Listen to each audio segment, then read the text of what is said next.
അപ്പോൾ ഗൈസ് നമ്മുടെ enumeration form ലഭിച്ചിട്ടുണ്ട്. അത് എങ്ങനെയാണ് ഫില്ല് ചെയ്യുന്നത് വളരെ കൃത്യമായിട്ടാണ് ഞാനിവിടെ പറയാൻ പോകുന്നത്. ഇന്ന് നിരവധി വാട്സപ്പ് മെസ്സേജുകളും മറ്റു മീഡിയകളിലും വളരെ ഫേക്കായിട്ടുള്ള കാര്യങ്ങൾ പ്രചരിപ്പിച്ചുകൊണ്ടിരിക്കുന്നുണ്ട്. അപ്പോൾ അതൊന്നും നമ്മൾ വിശ്വസിക്കരുത്.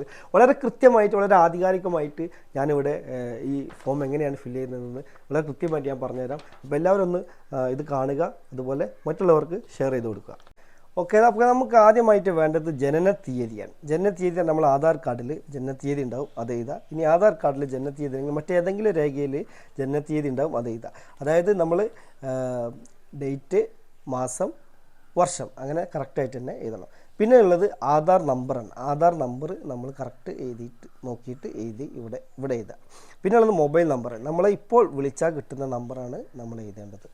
പിന്നെ പിതാവിൻ്റെ അല്ലെങ്കിൽ രക്ഷിതാവിൻ്റെ പേര്, അതായത് നമ്മളെ പിതാവിൻ്റെ പേര് തന്നെ ആണ് ഇവിടെ എഴുതേണ്ടത്.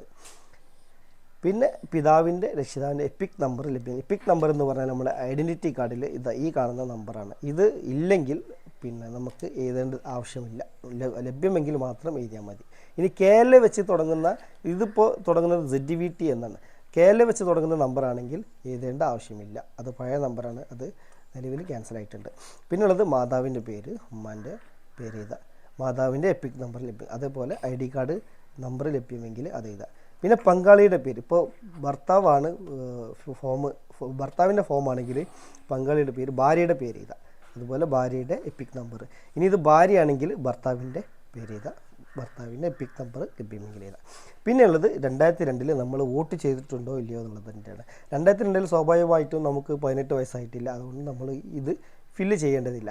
ഇനി 18 ഇപ്പോൾ ഒരു 40-45 വയസ്സുള്ളവർക്കാണെങ്കിൽ ഇവർക്ക് ഇവിടെ ചെയ്തിട്ടുണ്ടാവും, അപ്പോൾ അത് ഫില്ല് ചെയ്ത് കൊടുക്കുക. അങ്ങനെ ഇത് ഫില്ല് ചെയ്യാൻ കഴിഞ്ഞിട്ടുണ്ടെങ്കിൽ ഇത് ഫില്ല് ചെയ്യേണ്ട ആവശ്യമില്ല. ഇത് ഫില്ല് ചെയ്യാത്തവർ നമ്മൾ ഇതാണ് ഫില്ല് ചെയ്യേണ്ടത്. 2002 നമ്മുടെ ഉപ്പയോ ഉമ്മയോ വോട്ട് ചെയ്തിട്ടുണ്ടെങ്കിൽ അതിൻ്റെ ഡീറ്റെയിൽസ് ഇവിടെ കറക്റ്റായിട്ട് എഴുതാം. ഇനി ഉപ്പയോ ഉമ്മയോ ഇല്ലെങ്കിൽ ഗ്രാൻഡ് ഫാദറോ ഗ്രാൻഡ് മദറോ ആണ് ഉണ്ടെങ്കിൽ അത് എഴുതുക. ഇനി അതും ഇല്ലെങ്കിൽ നമ്മുടെ എളാപ്പയോ പുത്താപ്പയോ ആരുടെയെങ്കിലും ഉണ്ടെങ്കിൽ അത് എഴുതിയാലും മതി. ആങ്ങളെയോ പെങ്ങളെയോ ആരുടെയെങ്കിലും ഉണ്ടെങ്കിൽ അത് എഴുതിയാലും മതി. ഇത് നിയമസഭാ പേര് എഴുതുക. അന്നത്തെ 2002 പട്ടികയിലുള്ള അതേപോലെയാണ് പേര് എഴുതേണ്ടത്. എപ്പിക് നമ്പർ എന്ന് പറഞ്ഞാൽ അന്നത്തെ പട്ടികയിൽ നേരെ കാണുന്ന എപ്പിക് നമ്പർ, അതാണ് എഴുതേണ്ടത്. ബന്ധുവിൻ്റെ പേര് പറഞ്ഞാൽ അന്നത്തെ പട്ടികയിലുള്ള ബന്ധുവിൻ്റെ പേരാണ് എഴുതേണ്ടത്.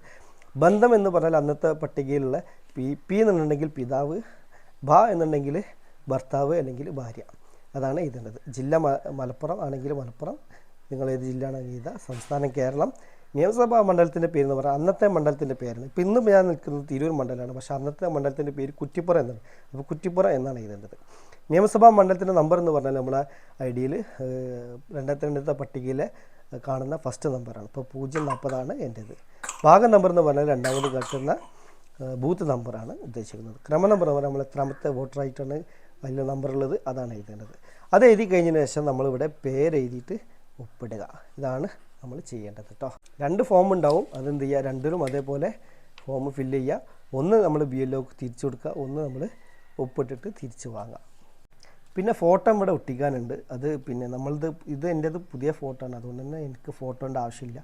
പഴയ ഫോട്ടോ ഉള്ളവരുണ്ടെങ്കിൽ, ഫോട്ടോ ചീരിഞ്ഞിട്ടൊക്കെ നിൽക്കുന്നവരുണ്ടെങ്കിൽ തീർച്ചയായിട്ടും പുതിയ ഫോട്ടോ എടുത്തിട്ട് ഇവിടെ ഒട്ടിക്കേണ്ടതാണ്. അത് വൈറ്റ് ബാക്ക്ഗ്രൗണ്ടിലാണ്. വൈറ്റ് ബാക്ക്ഗ്രൗണ്ട് എന്ന് പറയുമ്പോൾ ബ്ലാക്ക് ആൻഡ് വൈറ്റ് അല്ല, ഈ ബാക്ക്ഗ്രൗണ്ട് കളർ ഉണ്ടല്ലോ, ഇതാണ് വൈറ്റ് എന്നതുകൊണ്ട് ഉദ്ദേശിക്കുന്നത്, കളർ ഫോട്ടോ കേട്ടോ.